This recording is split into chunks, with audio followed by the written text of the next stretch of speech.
I want to thank the Adult Education Committee of Art Street monthly meeting of the Friends.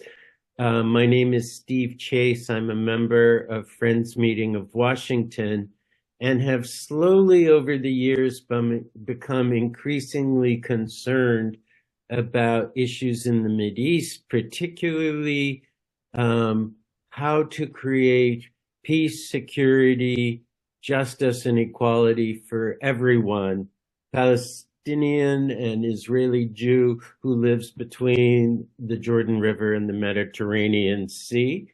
I initially did not pay much attention to Palestinian rights and was only concerned about dealing with anti-Semitism and the aftermath of the Holocaust. But I've been on a journey for many years, but it really began in earnest in 2017 when I published Pendle Hill published my pamphlet about a Quaker Zionist rethinking Palestinian rights. And so this June, I took the opportunity to go on a Quaker delegation to Israel Palestine to sort of see for myself. And I was originally giving a presentation like this, just talking about the delegation, but now under the urgency of the situation of the deep suffering and war crimes caused by Hamas military wing on October 7th, and what we're seeing is a response of deep war crimes, mass murder, and the collective punishment of 2.3 million people in Gaza for the actions of 3,000 people in the military wing has made me think that this didn't just happen from October 7th.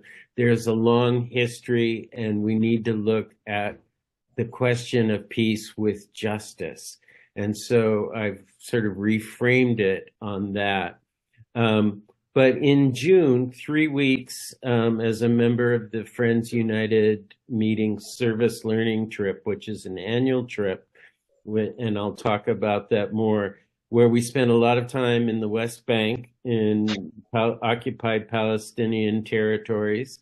We were based at the Ramallah Friends School. We also had the chance to worship with local members of the Ramallah Friends meeting.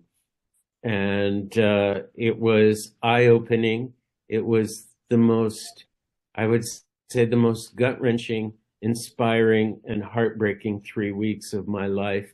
And I came back feeling I have a special responsibility to report to friends and other people in various religious communities what I saw and my reflections. And that has only become more urgent since October 7th as a concern that is just weighing deeply on my heart.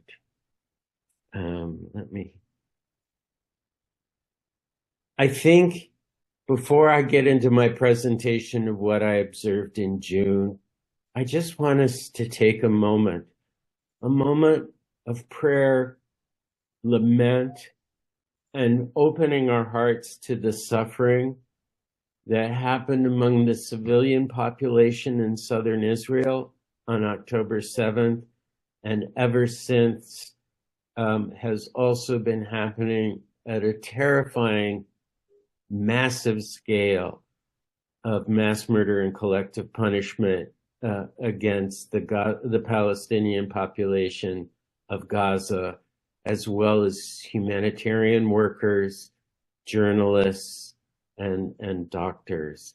I think our hearts have to be big enough to hold the suffering of all people who are being harmed by violence in this current intensified conflict.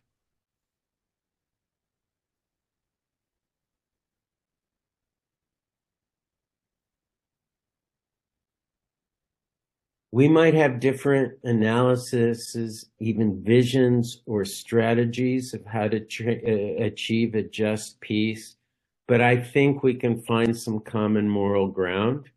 And I wanted to share the spiritual wisdom of one of the Palestinian village priests that we met with in a little village in the West Bank. He said to us, and I was so moved by it, that it doesn't matter whether your name is Moshe, Mohammed, or Matthew. All of us are precious in the sight of God, and all of us deserve to live in peace, security, freedom, and equality. And he was talking about all around the world, but he was also talking specifically about what so many people from the Islamic tradition, the Jewish tradition, and the Christian tradition consider the Holy Land. My grounding as a Quaker peace activist coming into this is, and I'll just read this whole thing. This goes way back to the early days of the founding of the Quaker movement, is that it's not a matter of taking sides of, oh, I'm for what Hamas did, or, oh, I'm for what the state of Israel armed and enabled by the United States government is doing and is projecting to do for all of 2024 is what we're hearing. But the early wisdom is we're not for names, nor men, nor titles of government, nor are we for this party, nor against the other because of its name and its pretense. But we are for justice and mercy and truth and peace and true freedom, that these may be exalted in our nation. And I think at this point we can talk about our world. Now, Quakers have a long interaction with what has developed in the Holy Land. Quakers supported persecuted Jews in Europe, and both the American Friends Service Committee and its counterpart in Britain worked really hard to lobby for mass immigration to allow endangered Jewish people to immigrate to safety in the US and Britain. Because of the anti-Semitism or anti-Jewish bigotry and anti-immigrant sentiment in both countries at that time, the small quotas that existed at that time that Quakers were pushing against to say, let's really open it and allow these refugees to safety to come in, those efforts failed. The American Friends Service Committee also helped people in the European displaced person camps, 22,000, I think it was, families immigrate to Palestine because they needed someplace to go.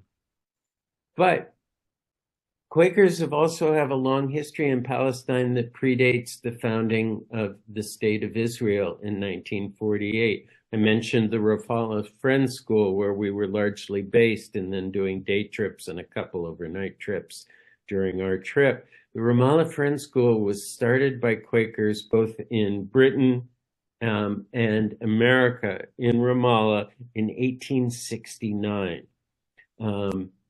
And the Ramallah Friends meeting, which you see here, this meeting house was built in 1910 during the First World War. It was taken over by the British and turned into an officers' club where liquor and dancing and all sorts of things were happening. But after World War I, it was given back to Friends, and it has been a meeting house ever since.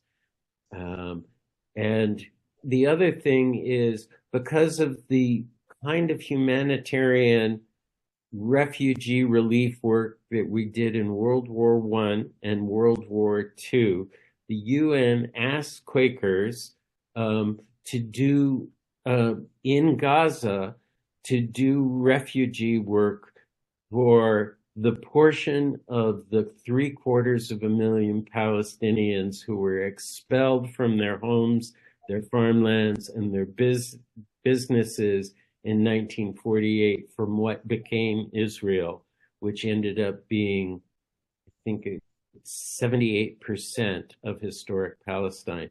And these people were ethnically cleansed and were refugees. And Quakers for 2 years provided in Gaza refugee service and humanitarian aid. When it was clear that Israel was not, the new state of Israel was not going to honor the UN resolution that would allow the right of return for the people who had been kicked out of what became Israel to go back to their homes and business and farmlands, the Quakers said, we're not going to enable that kind of long-term oppression of a refugee population, and they turned back the responsibility to the UN. So there's deep engagement with the communities who are trying to find a way to live on this land with peace, with justice. Quakers have also been visiting and seeking a just peace in Israel. These are 3 books from 3 different decades that have been published by the American Friends Service Committee, looking for a way of, what is freedom and equality and justice and peace and security? How do we move that, not just for Israeli Jews, but everyone from this area between the Jordan River and the sea? Now, another reason that I wanted to go, besides this long-term Quaker involvement in Israel-Palestine, but was also my growing concern about this is a very unjust situation, and without dealing with justice, I don't see how we're going to get to real genuine peace and security for all the communities involved. And many human rights groups in the last couple of years have published reports detailing research saying that the state of Israel, enabled by the United States government and military aid and diplomatic cover, and kind of trying to control a narrative, has created an apartheid situation in historic Palestine, or what many people call the Holy Land, and that this needs to be addressed. And so Amnesty International came out with a report, Human Rights Watch came out with a report, and the very well-respected Israeli human rights organization, B'Tselem, came out with a report as well. And so part of my motivation and the motivation of the delegation was to do some fact-finding and to see for ourselves. Now, some people do not like applying the word apartheid to the situation in Israel-Palestine. And part of that is because South Africa was a specific kind of apartheid, and that's in our mind.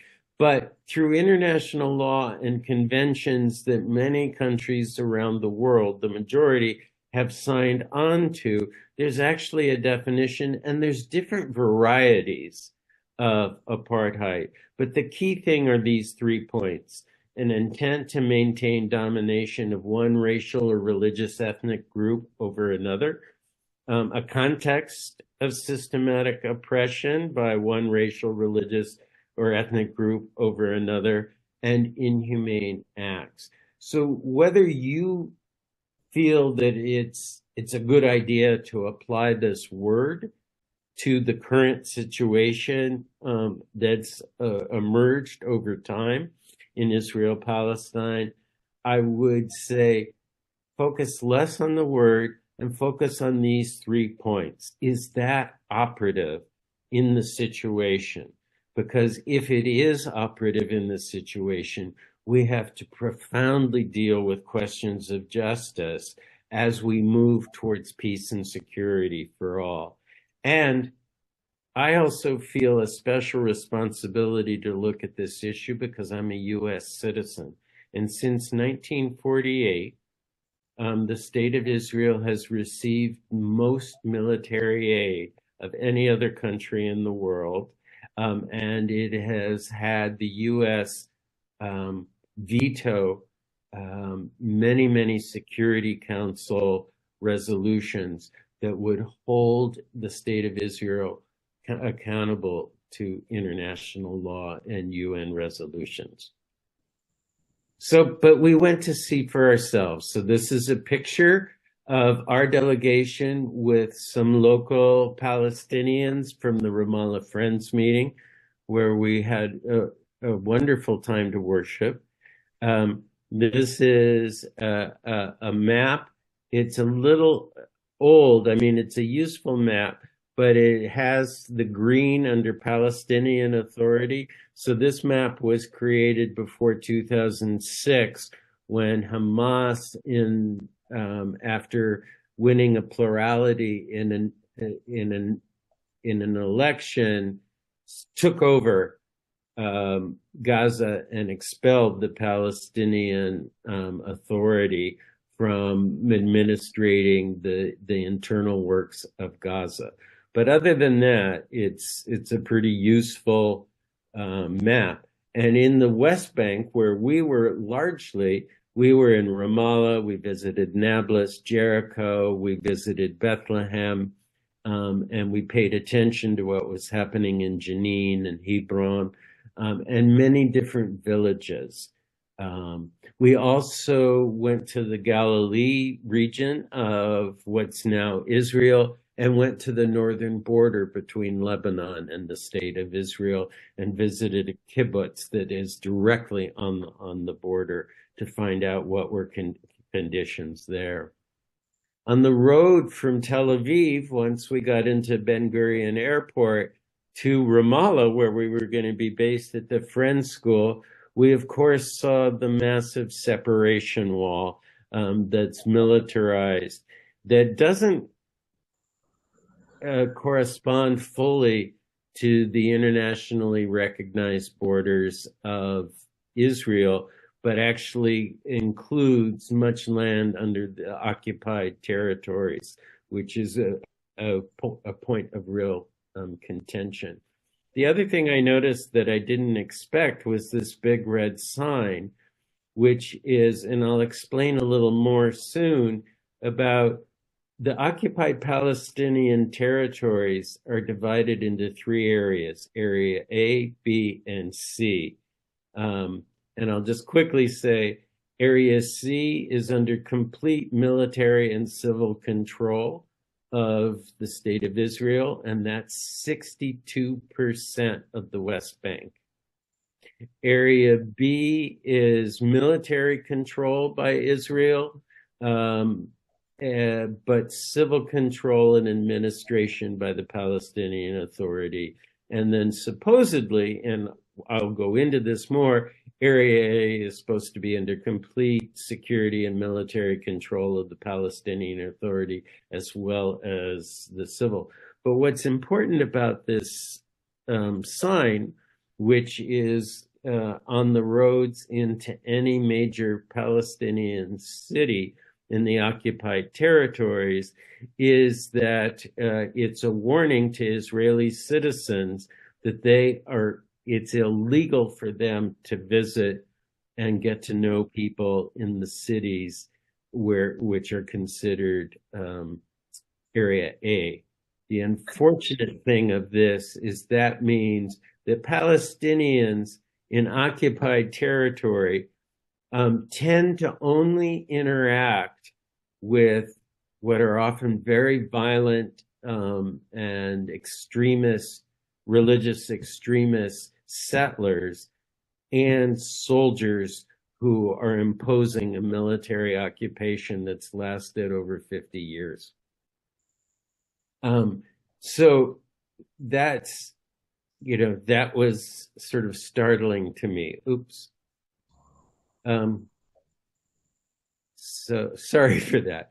So we settled in the Ramallah Friends School. And for people who don't know about it, please go to their website. This is an amazing institution that's now coeducational from like kindergarten through high school, 1,600 students, 2 campuses, one for the lower grades, and now a campus for the upper grades. We were in the upper campus.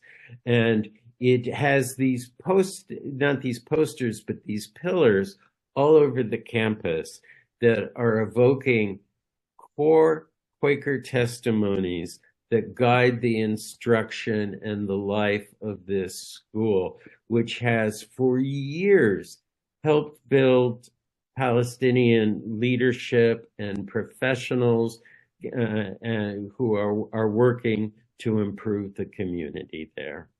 And we ended up meeting with several people who were graduates.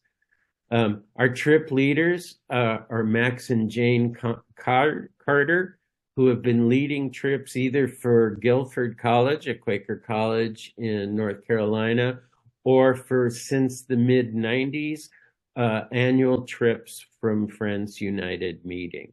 And they have deep, deep roots in this area. Max went and started teaching in 1970 at the Ramallah Friends School, and he's been going back, and ever since he married Jane, they've both been going back at least once every year, usually leading trips for Quakers and others to learn more about the situation.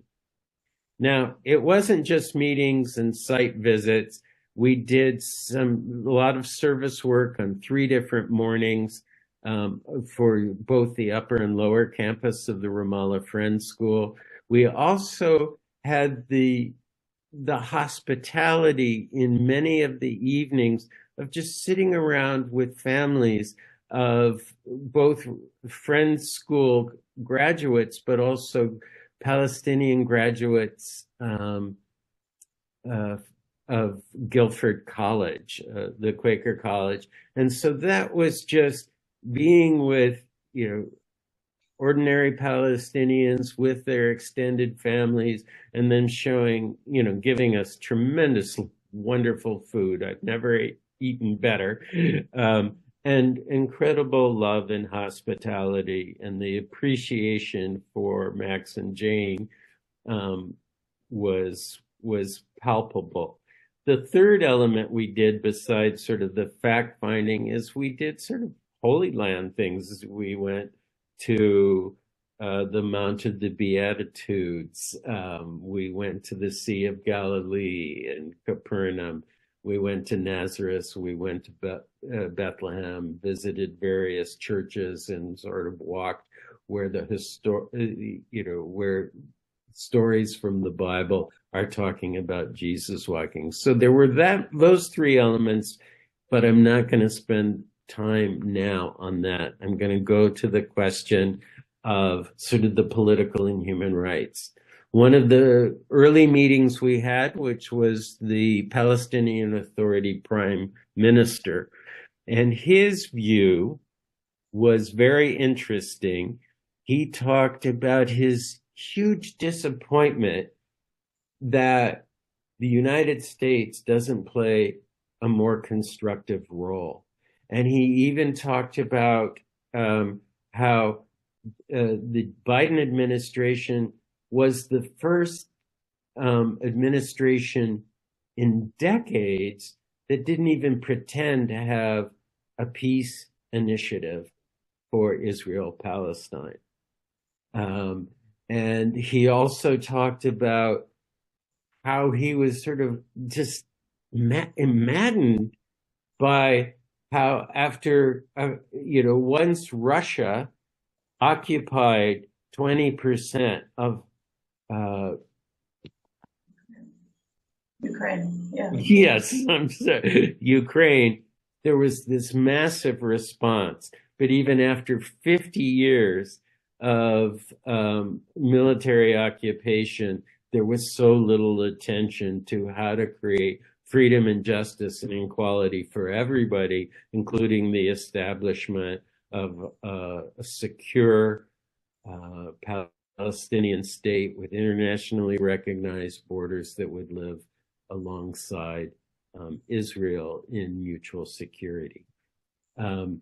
that was interesting. He also talked about how frustrating it is when Israel collects the taxes for the Palestinian Authority to do its work in security and in civil things, but it doesn't give 100% of the taxes. It just decides how much it wants to give and tries to hamstring the Palestinian Authority. And so that was just interesting to have his perspective on how the Oslo process has completely stalled and not generated significant benefit for the Palestinian community. And during this time, mass expansion of settlements, a government in Israel that's unwilling to negotiate and create a Palestinian state living in peace alongside the state of Israel, and that was his wish. We also met with Hanan Ashrawi, who is a Christian Palestinian. She's a dissident leader.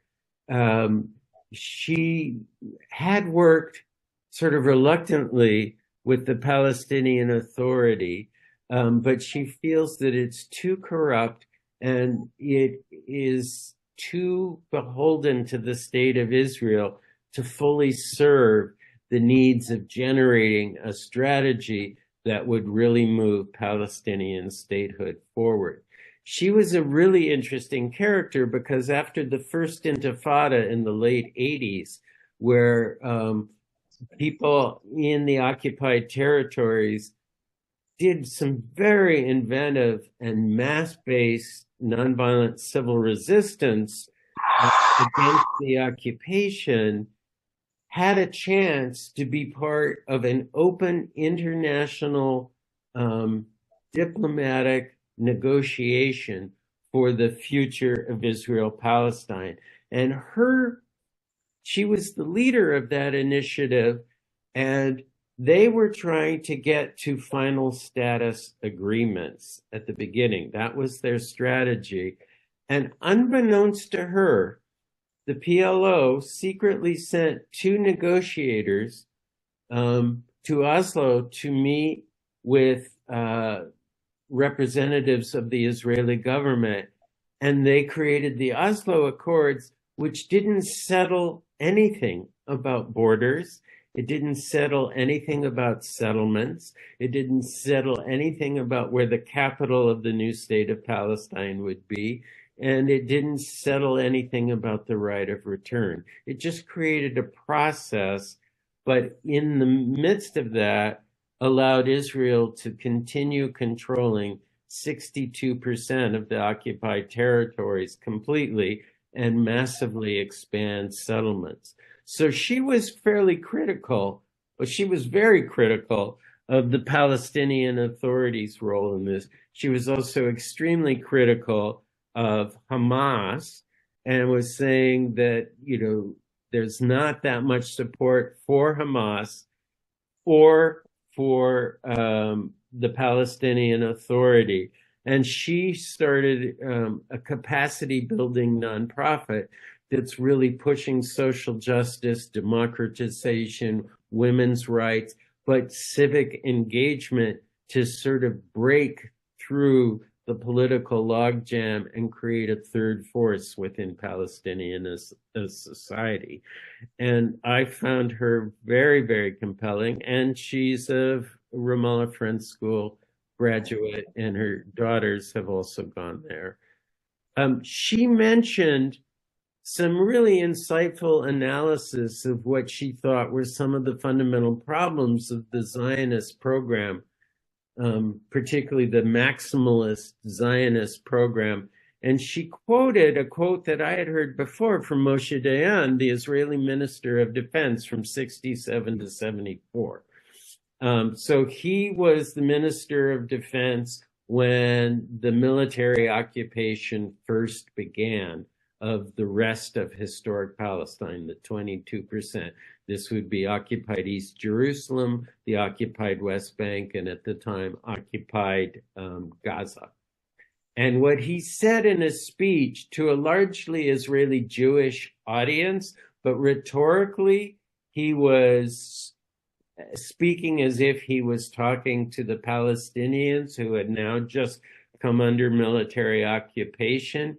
And this, I think, explains so much of where we are today. He said, as if he was speaking to Palestinians under occupation, "We have no solution. You shall continue to live like dogs, and whoever wishes may leave, and we will see where this process leads." And I think we're seeing a lot of where this process has left. And it's a process that has been enabled by our government from both Republican administrations and Democratic administrations over decades, with massive military aid, with not sufficient attention to Palestinian rights and full human rights for everybody who lives there, and the security of Palestinians, all this. But I thought this was a good thing for us to just think about, is that this is an attitude that is on steroids with the current government of Israel, which is the most far-right, openly racist and Jewish supremacist government that has ever been in power in Israel. We met with a businessman, Sam Bahor, a Palestinian American, who is a telecommunications specialist. And when Oslo happened, he was very hopeful. And he thought, well, you know, there's the hoped for new state of Palestine that would live in peace as a neighbor of the state of Israel is going to need telecommunications. So he moved to Ramallah at that point, and as an American citizen, he started work and helped the new established Palestinian Authority create telecommunication systems that could serve all of the hoped-for state of Palestine. He talked about just all the administrative things under the military occupation and the limitations on travel, the IDs that would give you a chance, whereas a U.S. citizen, he could visit the state of Israel. But once he finally, after 15 years of trying to get an ID card so he could stay in Ramallah as a resident without having to go to Jordan every 3 months to get his sort of tourist visa stamped. And he talked about the restrictions on the economy and movement. And it was very powerful, just the administrative dimensions that are holding the development of a vibrant Palestinian society back. We also visited a Muslim family in the outskirts of the Hajj village. And this was fascinating because it was in Area C, which we had learned about with previous meetings. And this is their family house that they were building. And when you're a Palestinian and you're building a building on your own land, you have to get a building permit from the state of Israel.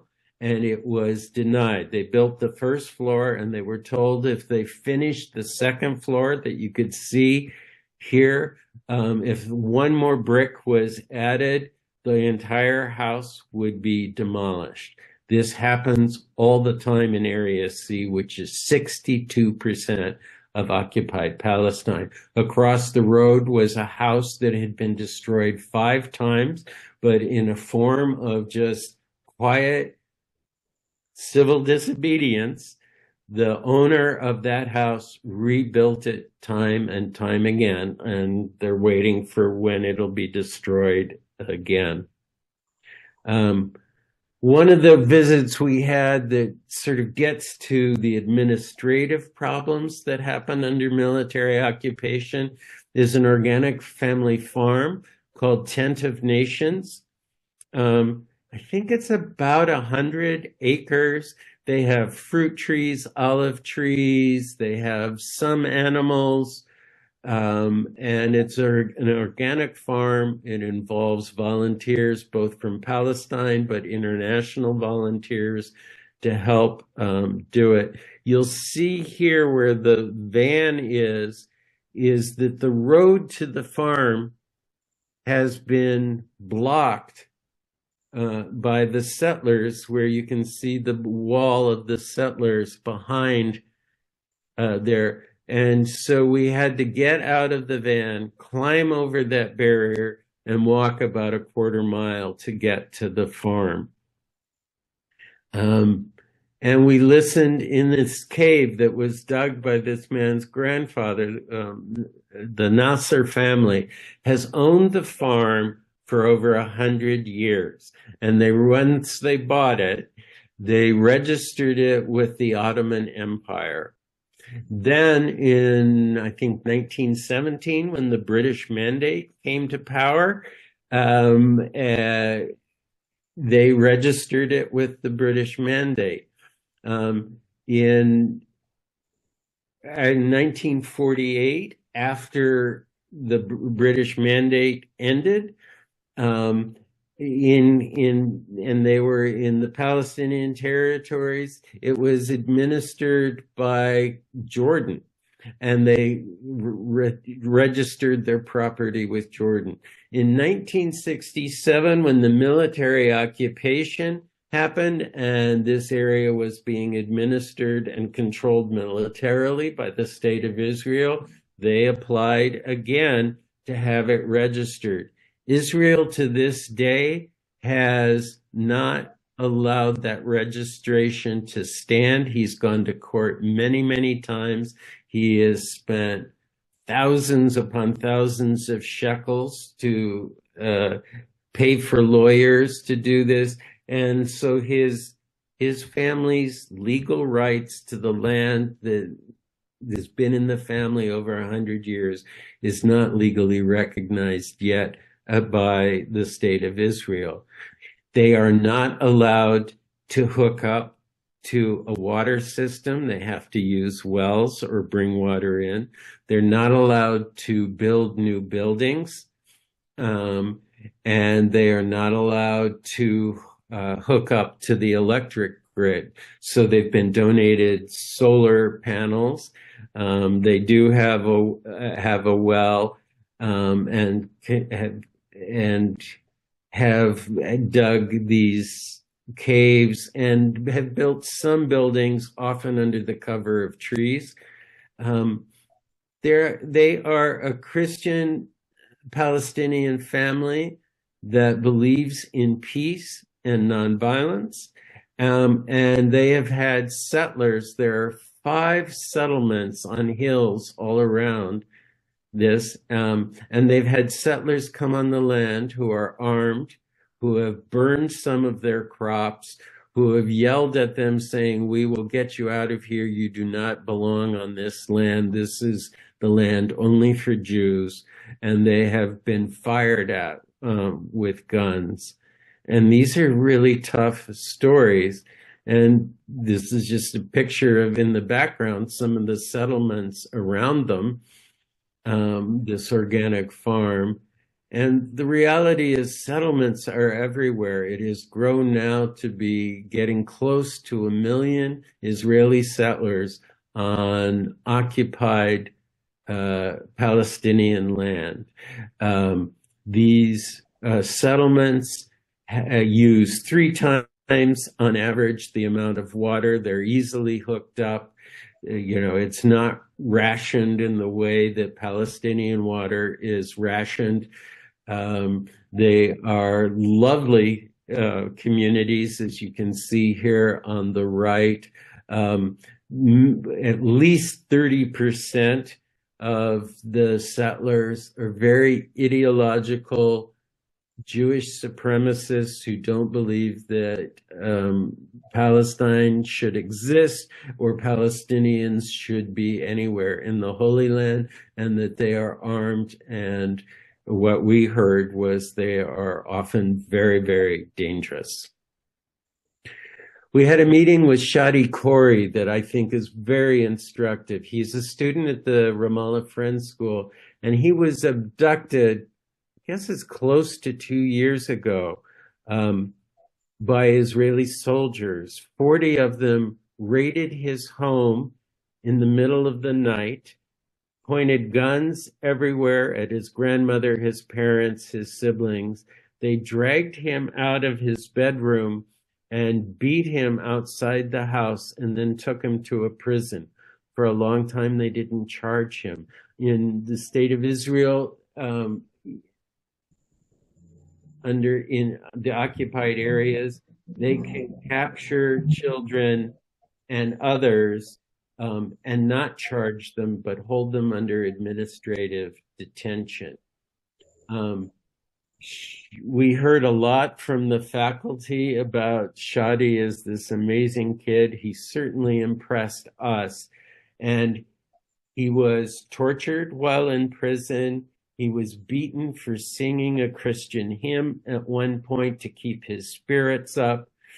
And he was finally charged after months of being in prison.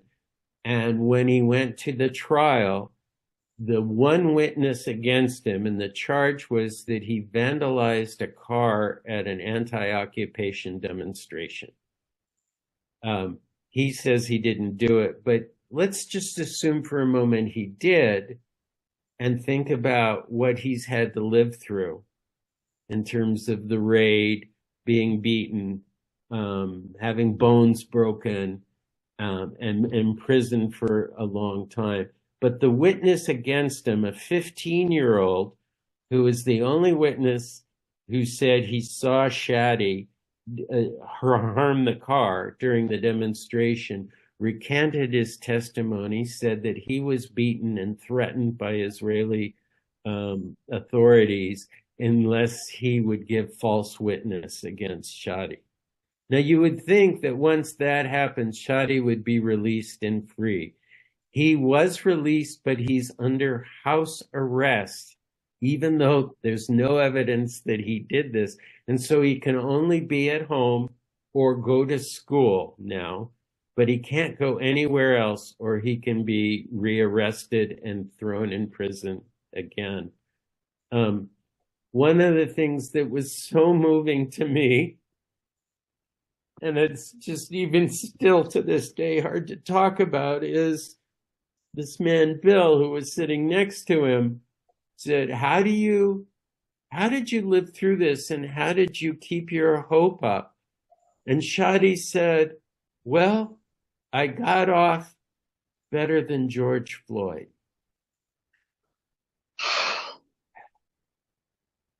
And he did. He lived.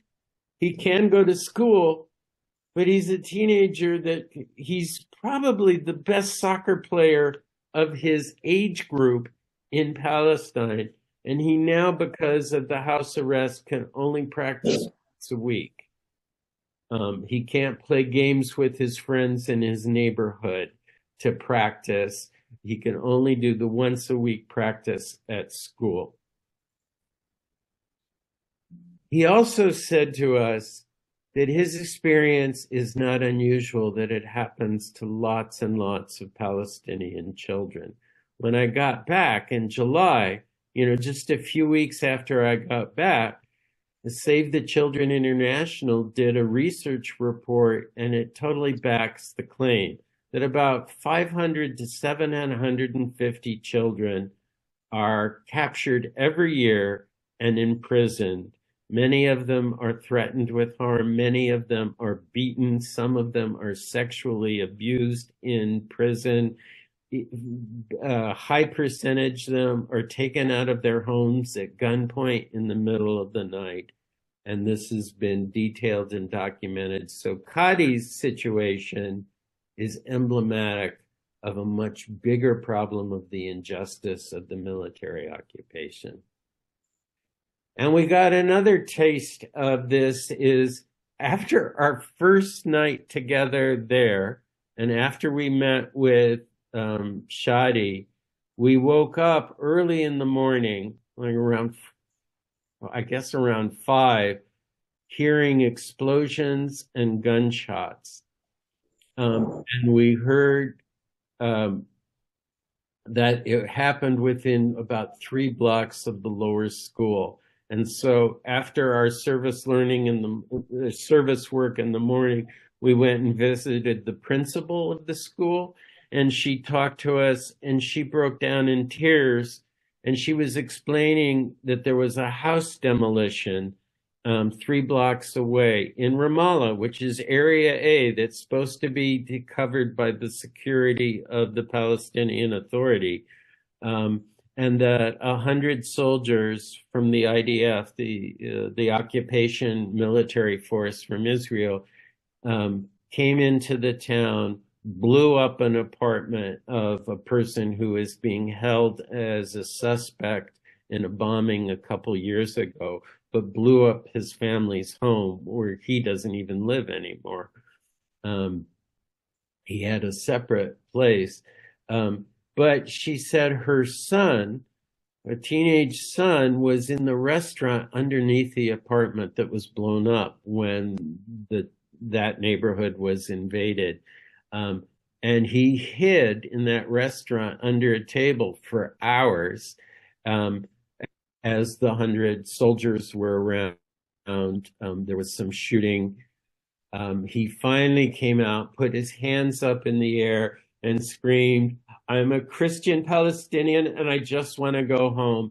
And they focused their guns on him and they yelled, "Well, then you better run, and you better run fast." And he did. He got home. She and he held each other and were crying, and she burst into tears as she talked about it. And there was so much tear gas in the neighborhood that they had to wait until the afternoon before the children could even come to the Ramallah Friends School to be taught. And she said, "This is triggering for me. I'm sorry, I'm crying." But there's just so many examples of this. This is just one more thing out of many. We went to the home demolition site. You can see the restaurant where her son was below, and then you can see the apartment, which is blown out. I think there were 3 bombs that they planted to blow it out. We talked with neighbors, including neighborhood children, about this. We also talked with 2 journalists, and Ostroff, who was talking to us, you can see him on the right. He is a graduate of the Ramallah Friends School. His dad taught at the Ramallah Friends School, and he went into journalism, that he developed an interest at the Ramallah Friends School. And he explained that home demolitions, even in Area A, are a policy anytime somebody's suspected of a crime or under administrative detention. If it's a violent crime against Israeli settlers, that then the family home of the suspect is blown up. And he explained that the way it works is the military occupation force calls up the Palestinian Authority, says, "Remove all your Palestinian security from the neighborhood." And this is in Area A. And then they invade the neighborhood with however many soldiers they want. They put in the charges, they blow up. He also talked about that during this, 2 journalists in press jackets and clearly identified, who were just filming and interviewing people, were shot. One was going to be okay, was shot in the gut. One was shot in the head and was in the ICU and likely was going to have permanent brain damage if he survived. And this is policy. Now, there's a word in Arabic called samud, which means steadfastness and resilience. And one of the things we noticed while we were there was that neighborhood kids were sweeping up and cleaning up this apartment and getting the debris. And then they put this plant that was from the apartment out for everybody to see. And the idea here is we are here, we are staying on the land. We will not submit to being pressured to leave and have everything taken over by the state of Israel. Let me just check the time. This is going long, so I will try to be quick. But I've been talking about administrative things and then, the increasingly violent thing. But we went to Hawara, which is a village that some of you may remember in February was attacked by about 250 to 300 violent settlers, armed settlers, who were also accompanied by occupation military forces. And they burned much of the town. They were shooting into homes. They were throwing fire bombs into Palestinian homes. Many people were injured. Some people died. Children were traumatized. And this happened in February. We talked with Hawara city officials, and they explained what happened there. And then the woman on the right, who's speaking so passionately, talked about the impact of trauma on the children and how these attacks about, settler attacks and the burning of Palestinian crops hasn't been as bad as the February attack, but that it is ongoing and that it is a regular thing. And this is done with impunity. And it was heartbreaking to hear about that. Now, that same day when we were on this day trip, we were going to go to Jenin and visit the refugee camp in the city of Jenin. But we couldn't go because the first Israeli airstrikes in the West Bank in over 20 years happened, and it attacked the refugee camp. And then there were armed militias who responded to the ground invasion by the military, and there was a firefight, and it lasted for hours. And so there was no way we could safely go. One day later, likely in response to this, two armed Palestinians killed 4 Israeli settlers on Highway 60. And we passed this on Highway 60, this gas station and convenience store where the murders happened of the 4 Israeli settlers. And then the 2 gunmen, the Palestinian gunmen, were shot and killed. And this just shows the intensity and how the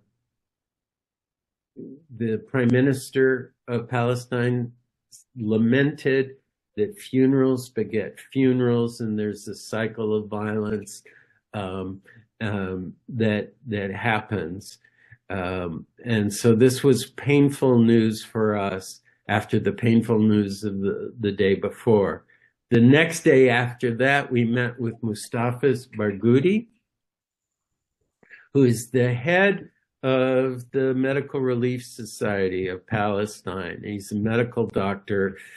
He's also a really innovative political leader, and he co-founded one of what I consider the most sort of creative, just, and focused political parties in Palestine, and he ran for president against the current leader of the Palestinian Authority, and lost in 2005, and there haven't been new elections since, or 2006. But while we were talking with him, he kept getting phone calls. And I was a little irritated of like, you've set up this time to meet with us. We appreciate that. We understand that you live a hard life, but why are you taking phone calls in the middle of our meeting? And I was being judgmental, and I didn't know what was going on. He finally told us, and he apologized for the interruptions. And he said that we're getting reports from all over the West Bank that there are multiple violent settler attacks on Palestinian towns and villages. And that we have so far heard from 50 Palestinian communities that have been attacked by armed settlers. And this is in one day. And I thought, well, it probably couldn't be 50. He's probably just saying that rhetorically, meaning a lot. That night, I read in the Haaretz newspaper, an Israeli daily, that it was 85 different communities were attacked by settlers. And I felt ashamed of myself for being so judgmental and poo-pooing and not paying attention to the full reality of what goes on. I could go on and on. This was an amazing family that we met with that has been involved with nonviolent resistance to the occupation. They have everybody in the immediate family in this village of 500 people. 29 have been killed by occupation forces for nonviolent demonstrations trying to get control of their water supply that was taken over by a settlement. All of them have, in this family, the immediate family, have gone to prison.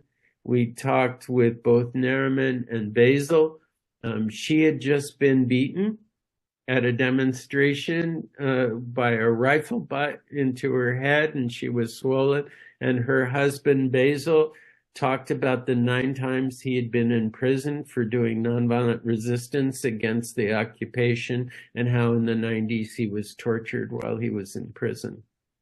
Their daughter, Ahed Tamimi, on a day when an Israeli soldier shot her cousin, Mohammed, in the head and caused some brain damage, she was so angry. She was an unarmed teenage girl, but she slapped the soldier.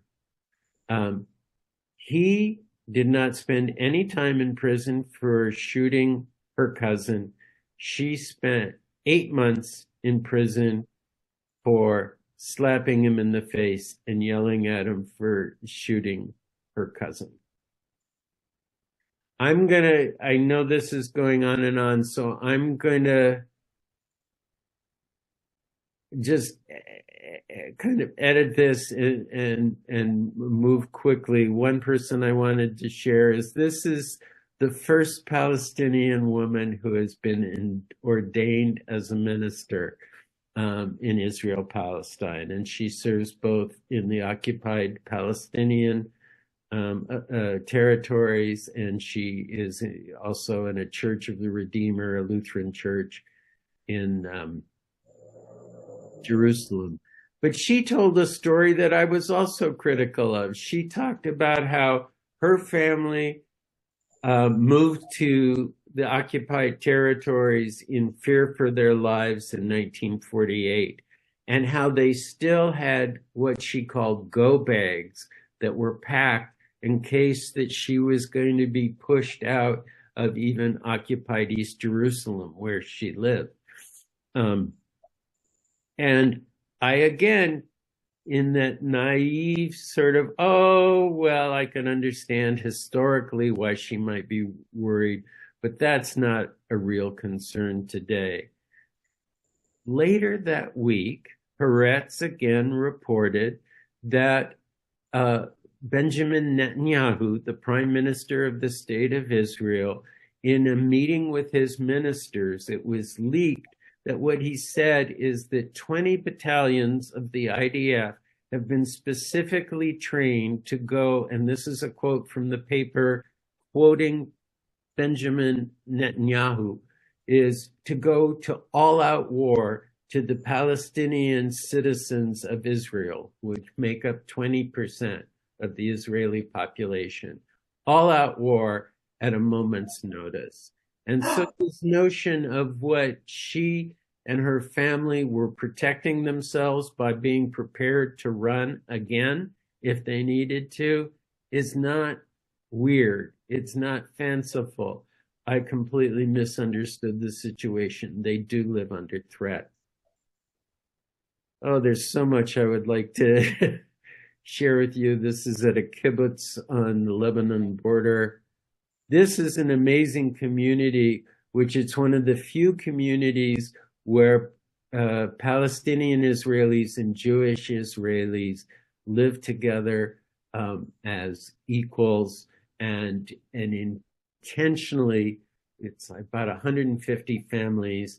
50% of the families are Israeli Jews, 50% of the families are Palestinian Israelis, and they live together and work together as a conscious way to model coexistence under equality and peace and justice. It was very inspiring, and I can, if there's questions, I can do more. And we met the mayor, who is a Palestinian Israeli. We also met a rabbi of a kibbutz nearby who lives about 10 minutes away and had never been to the Oasis of Peace or met Rita. And so it was brought together by one of our members who knew both of them. And so the question that we asked ourselves in the last night is, what is ours to do back home?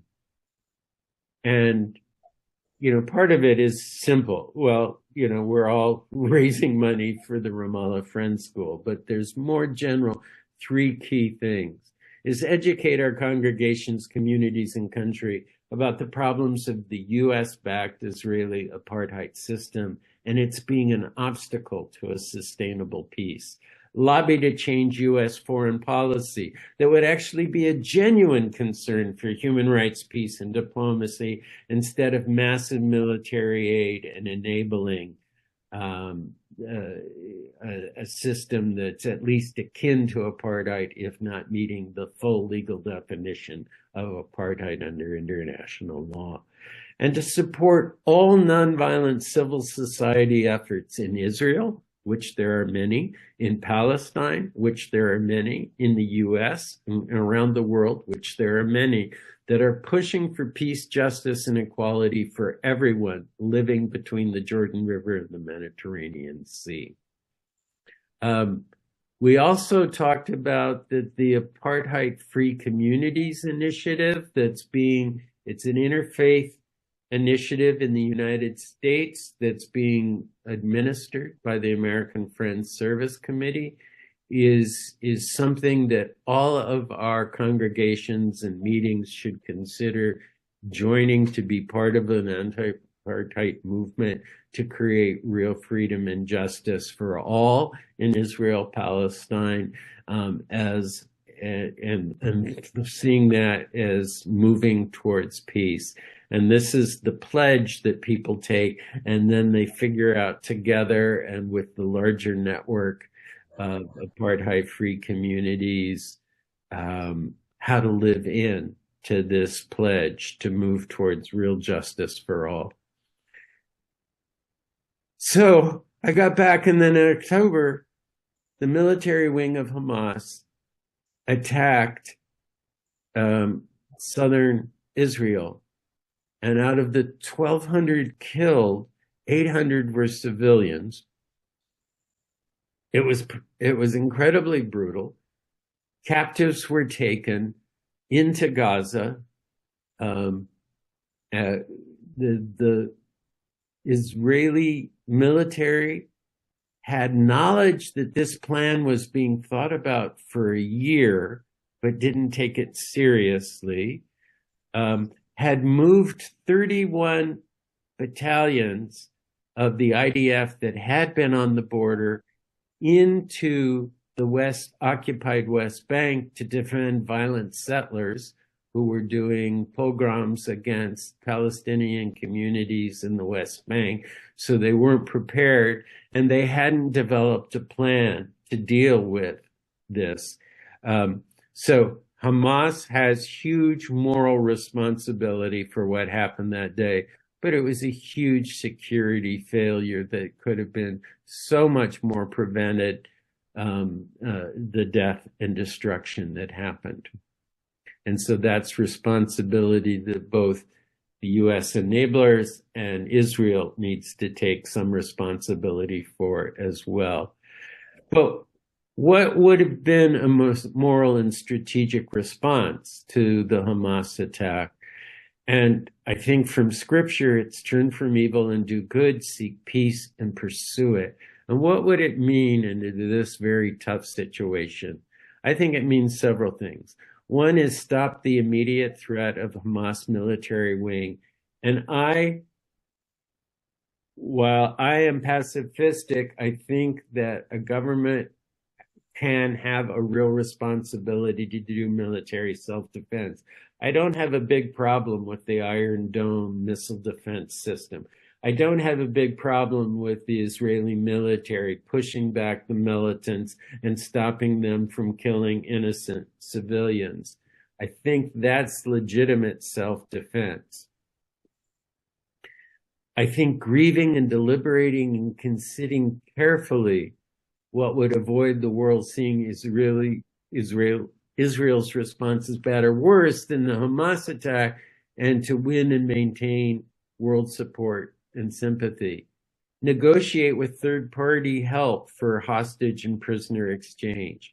To decrease the support of Hamas among the Palestinians by making real moves towards ending the occupation and the apartheid-like regime from the river to the sea.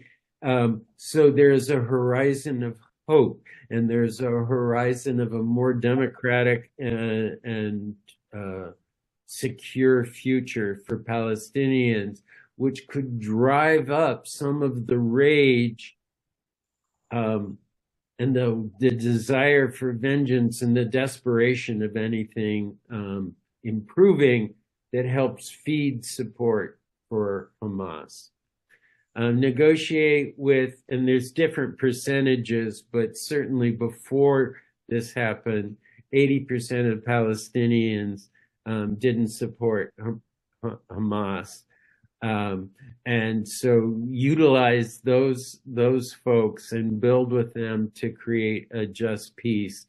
And I also think there are certain self-defense measures at Israel's internationally recognized border until trust and peace measures improve conditions that might make sense. This is not what happened. What we've had is mass murder, collective punishment of 2.3 million people as a people, not the 3,000 military operatives of Hamas that invaded southern Israel. We've had churches, we've had mosques, we've had hospitals, we've had schools, we've had colleges, we've had museums, we've had infrastructure destroyed. At this point, I think it's 60 to 70% of the housing in Gaza has been either destroyed or badly damaged. And as a matter of policy, water, medicine, and food and fuel are being restricted, making life unbearable. And some elements, ministers, key lead ministers in the Israeli government are talking about pushing all or most of the Palestinian population of Gaza into the Sinai and never to be allowed to return again, which is just the Nakba of 1948 on steroids. So I would just say we need to de-escalate the current crisis and address the underlying conflict for a just peace. I think that means, and many Quakers have passed minutes, or their organizations are working hard for ceasefire now, a release of the captives, restoring full humanitarian aid to the 2.2 million civilians in Gaza. But those are useful things for the immediate situation of such carnage and abuse of an entire people, illegal collective punishment. And it's now being debated worldwide. Is this beginning to rise to the level of a crime of genocide? It's certainly the beginning of genocidal logic, and it could get before our eyes, it could really develop into full genocide. So part of it is stopping that, but then also moving towards real peace with justice, negotiate a just peace and move to end the occupation, and removed U.S. support for the military occupation, apartheid, and Israeli war crimes in Gaza, as well as the increased amount of settler violence that's happened in the West Bank since October 7th. So I want to thank you for your time and attention, and we can just open it for anybody who has the time to stay for questions or comments. And I will turn off my screen so I can see you all and we can just talk together. But thank you so much for your time.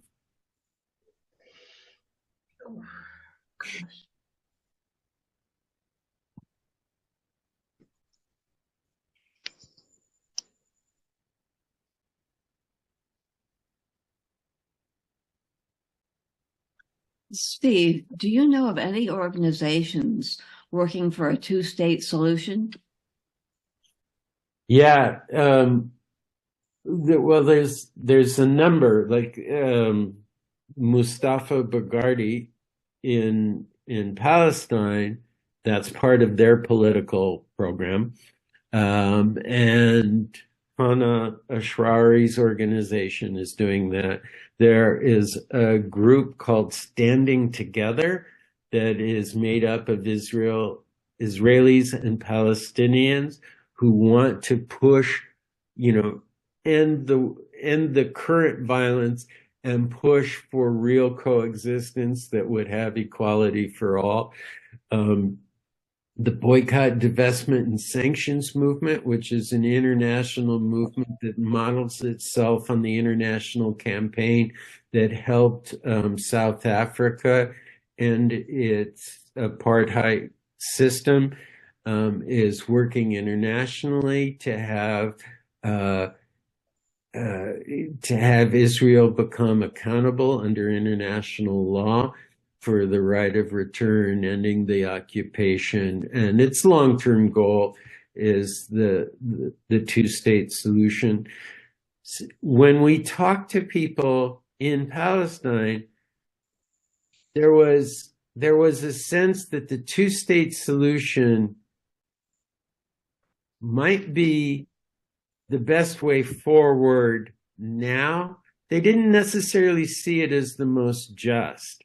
They went back to the sort of minority Zionist vision of people like the Jewish philosopher Martin Buber, who wanted to have recreate a lively and large Jewish community in Palestine, but did not want to create a Jewish state, but to create a democratic state with equality and religious liberty for everyone who lived there. And so there's some debate around the world about, given almost 1 million settlers living in the remaining Palestinian territories, and the current government in Israel saying within 2 years, we're going to at least double that. That's policy. Coupled now with removing Palestinians from Gaza, and there's just this worry as the two-state solution may not be possible, but most of them felt like it's really worth a try. But some people felt the long-term solution would be some sort of confederation or the creation of a democratic single state with equality for all. So there's a range of opinion. My own view is, given that the two-state solution has been accepted in principle by the world and by the PLO and the Palestinian Authority, it might be worth trying to do that. Intellectuals like Noam Chomsky, who have been focused on the Mideast for years, are still saying it's possible. It's hard, but it's possible. And the Israeli settlers Israel could have all sorts of incentives for them to move back within the international borders. Or if they decide to stay in Palestine, that they would not be the settlements would no longer be segregated communities with segregated rows, and they would have to live under the laws of the new state of Palestine. So it's very, very complex, but the underlying principle is, whether it's one state or two state or something else, is how do we move from acute violent conflict and war crimes and mass murder and collective punishment with just an unwavering commitment that there should be peace, security, equality, freedom, and justice for all, whether it's Israeli Jews or Palestinians. And how we get there and what would be the institutional structures are something that we'll have to figure out and debate and negotiate on. So, but there is that range of debate between a single democratic state with equality for all, or two states living in peace as neighbors next to each other. But there's a lot of work around the world, and I think Quakers, given its long-term involvement in this area and the relevance of our peace and justice testimonies, we have a huge contribution that we could make in joining with other neighbors to move in that direction and really advocate for that. It's horrific I hadn't really paid much attention to what was going on in Israel and Palestine until October 8th, the day after, when Benjamin Netanyahu gave everyone 24 hours to move, and that was the most horrific thing. And since then, I've been pretty much following the situation every day, and I know a great deal more. I told you I'm in Puerto Rico. I've been here on and off for the past year. Yeah. It's interesting. In 1917, which was the year of the Balfour Agreement, when the British government basically handed over Palestine with the idea of making a state for Zionists. And the year before, they had promised, if the Palestinians would fight against the Ottoman Empire, which they did on behalf of the British, they were told that they would have a democratic government in all of Palestine. And the year later, Britain said, as a way to, actually the research I've done is a way to motivate the US government to come in on the First World War, thinking that if they offered a Jewish state in contradiction to what they had offered the year before to the Palestinians to get them to fight against the Ottoman Empire, that would help bring the US into the war. Somebody who has been a diplomatic negotiator on this wrote a book called The Overpromised Land that directly goes, And so Britain and the United States are the major global powers that have helped generate and shape the current situation. So we have so much rethinking to do. We have so much to repent, and we have to really change our policies, is my deep conviction. And I think Quakers, with the combination of our liberation theology, our contemplative spirituality, and our faith-based activism around peace, justice, growing out of our testimonies, we should engage with other people, and there are many other people, many other Christian groups, Jewish groups I've worked a lot with, if not now, and Jewish Voice for Peace, who totally amaze me and make me cry. Wonderful, wonderful people. I've been looking at their videos, and they're called a terrorist group, Jewish Voices for Peace. Yeah, I could talk a lot about my experience in Montclair, New Jersey, where they were really demonized and lied about.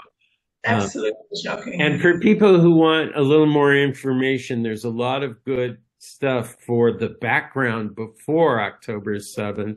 And here's my own Pendle Hill pamphlet called Boycott, Divestment, and Sanctions, a Quaker Zionist Rethinks Palestinian Rights, that goes into some of the deep analysis of what were the underlying political ideas of Zionism, what were the varieties of Zionism, including the view of Martin Buber and many others who did not want to create a militarized Jewish state that would displace so many of the Palestinians that had lived there for centuries. But they lost out in the mainstream of political Zionism. The objective is, how do we get as much of historic Palestine under our control as possible with the smallest Palestinian population that's feasible? The thing is, though, that I'm very interested in what is the solution to what's going on. I think the International Criminal Court of Justice, they're trying hard. But what's interesting to me, as I said, I'm living in Puerto Rico. And in 1917, the same year as the Balfour Agreement, all these Puerto Rican activists managed to get a law changed called the Jones Act, where everyone in Puerto Rico was given Puerto Rican citizenship. There were other things added on as well. But that is really why Puerto Rico is not Gaza. And we talked to one woman, the Muslim family that wasn't allowed to build the second floor, or their whole house would be destroyed. The woman said, I would totally settle for a good two-state solution. In my heart, I wish it was a one state where we would all live together as equals in a democratic community. And I said to her, well, what would you call it? And she laughed and she said, well, I'd be happy with Israelistine. So there are differences of opinion about what is the most just solution, or what is a more just solution that might be more feasible in the near term and create conditions further on that might allow other possibilities. And it looks like Eric has a question. Yes. At this point, the voters in Israel recognize that Netanyahu has failed at everything, particularly by knowing about the Jericho plan a year ahead of time. And yet, it seems that nothing is going to move forward until my captured relatives are released.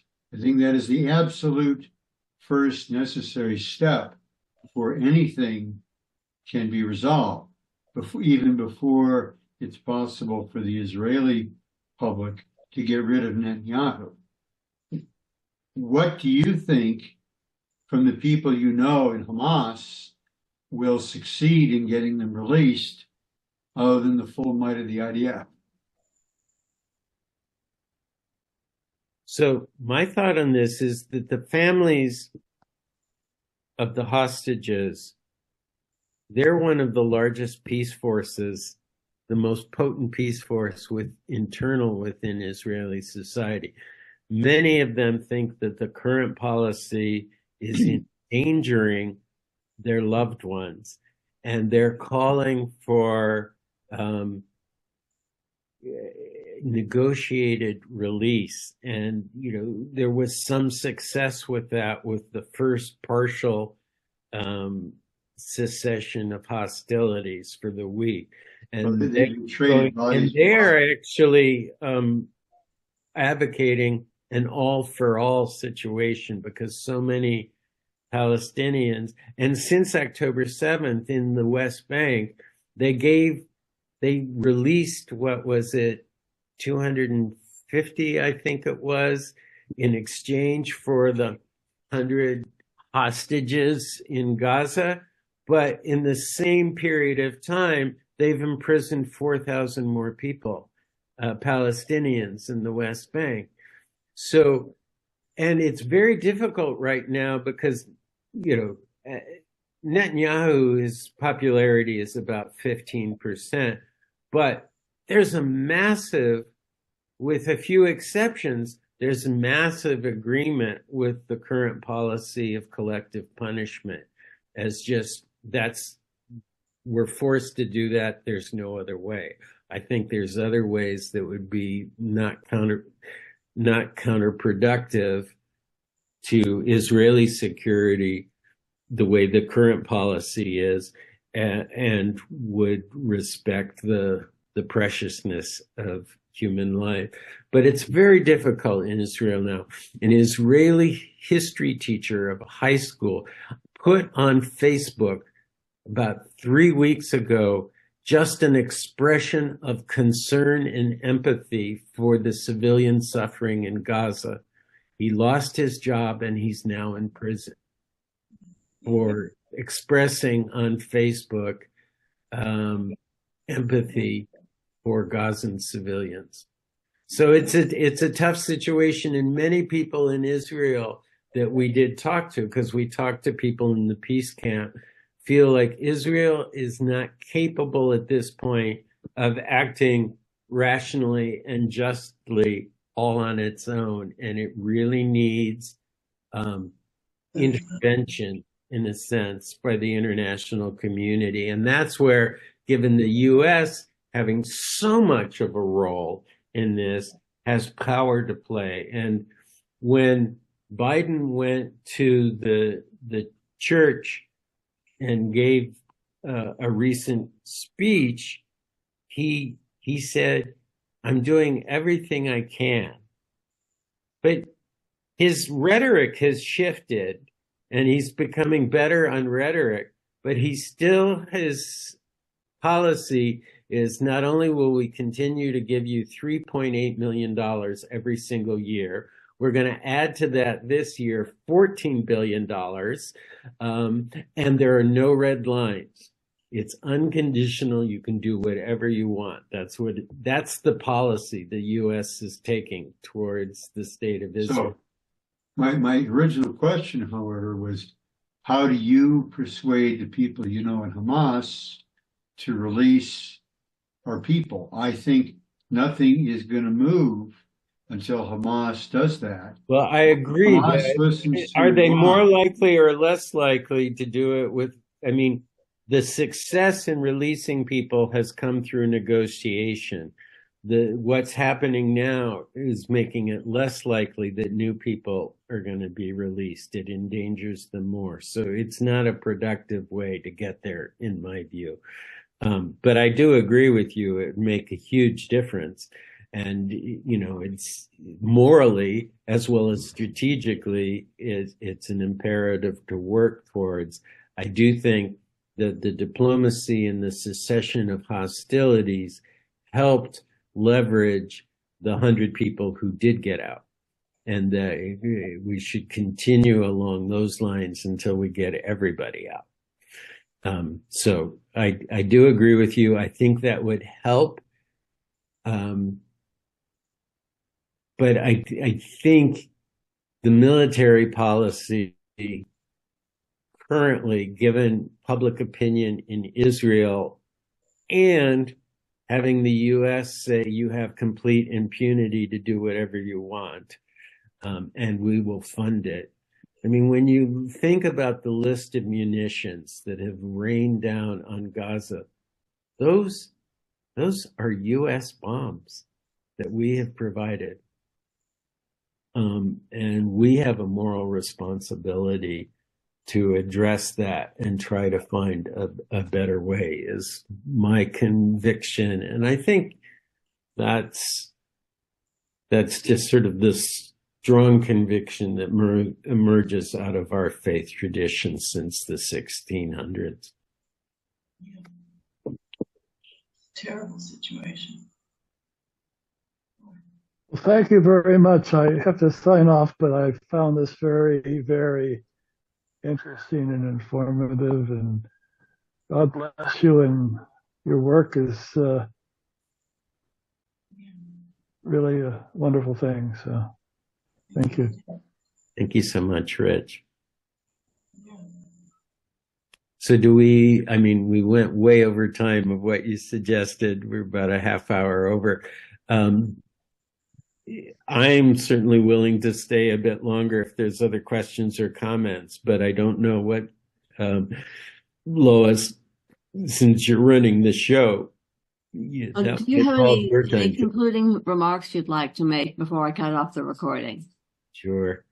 I guess the concluding remark is that the war has come home. There's so much polarization in the United States right now. And there is a rise in anti-Jewish bigotry.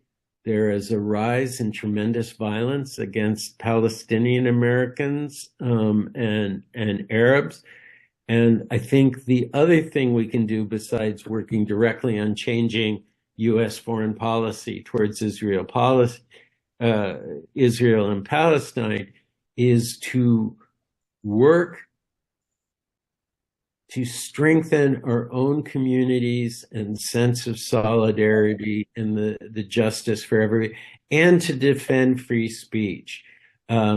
I was originally going to go as a representative of my meeting to the Apartheid Free Communities event in Houston that was going to be piggybanked on a larger conference about Palestinian rights, and the hotel refused at the last minute to allow that conference to happen.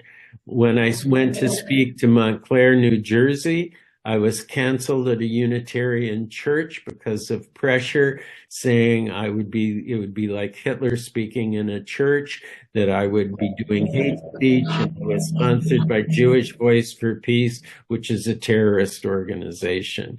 And I was demonized. Went to the library. 400 people signed a petition saying I shouldn't be allowed to speak, and they demonized JVP. I was ultimately allowed to speak the next day at a city council meeting.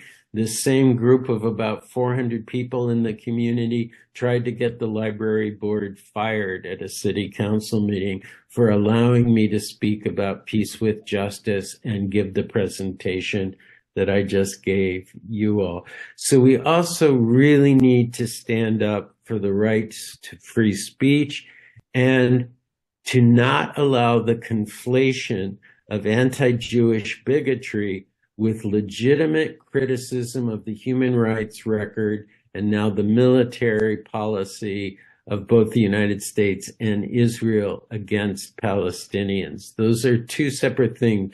You can completely value the incredible contribution that the Jewish tradition has provided the whole world, and the rights of safety and freedom and fighting against anti-Jewish bigotry and at the same time critique and try to change unjust, unpeaceful, hugely damaging policies by a government that is being funded by our tax dollars. So I think we need to work for the situation in Israel and Palestine, but we also need to work to have respect and solidarity here, but also defend the right of critical thought, public dialogue, and free speech, and separating the conflation of legitimate criticism against the state of Israel's policies towards the Palestinians with anti-Jewish bigotry. And with that, I just want to thank you all for taking the time and showing the interest to look deeper and for me to talk about this really amazing Quaker delegation that's annual and will likely be going again. And I can't recommend it enough. Tremendous meetings everywhere. Well, thank you very much.